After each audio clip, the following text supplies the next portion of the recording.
Good morning. Here is today's word of blessings for you. Mark 4:35-41. That day when evening came, he said to his disciples, "Let us go over to the other side." Leaving the crowd behind, they took him along, just as he was, in the boat. There were also other boats with him. A furious squall came up, and the waves broke over the boat, so that it was nearly swamped. Jesus was in the stern, sleeping on a cushion. The disciples woke him and said to him, "Teacher, don't you care if we drown?" He got up, rebuked the wind and said to the waves, "Quiet. Be still." Then the wind died down and it was completely calm. He said to his disciples, "Why are you so afraid? Do you still have no faith?" They were terrified and asked each other, "Who is this? Even the wind and the waves obey him." Today's title is "Who is this?" I am not good at swimming. To be honest, I am a little better than a rock in the water. So I am always terrified deep in my mind when I am on the water. Unlike me, my mother was raised in a fishing town. She loves the sea. She is good at swimming too. But my mom used to say that the people of the fishing town are still afraid of the water. Although a fishing town fundamentally makes its living on the water, they lost some of the town's people in the water. As much as they love the water, they know well how terrifying it can be. People are literally at the mercy of the sea when it is furious. The Sea of Galilee is mostly calm and peaceful.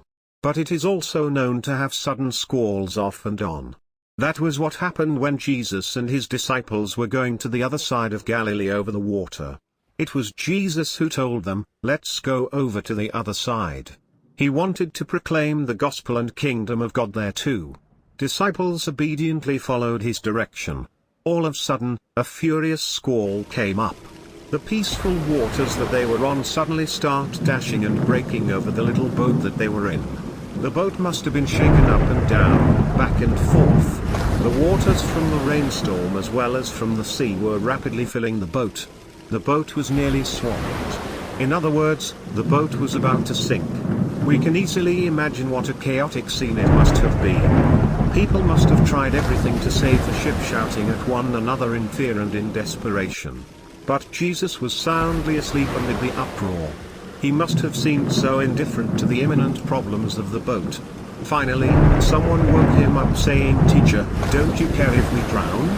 What happened next are the scenes that should be kept in all who follow Jesus. He got up, rebuked the wind, and said to the waves, "Quiet. Be still." Then the wind died down and it was completely calm. Jesus wasn't apologetic to the disciples.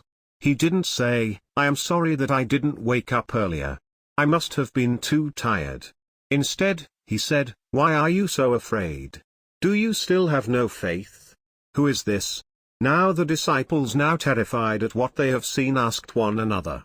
The answer to their question must be something like this: He is the creator, controller, and commander of all the storms of life. Do not be afraid and have faith in me as long as I am with you. Storms can come up in our journey of life anytime, anywhere in our life.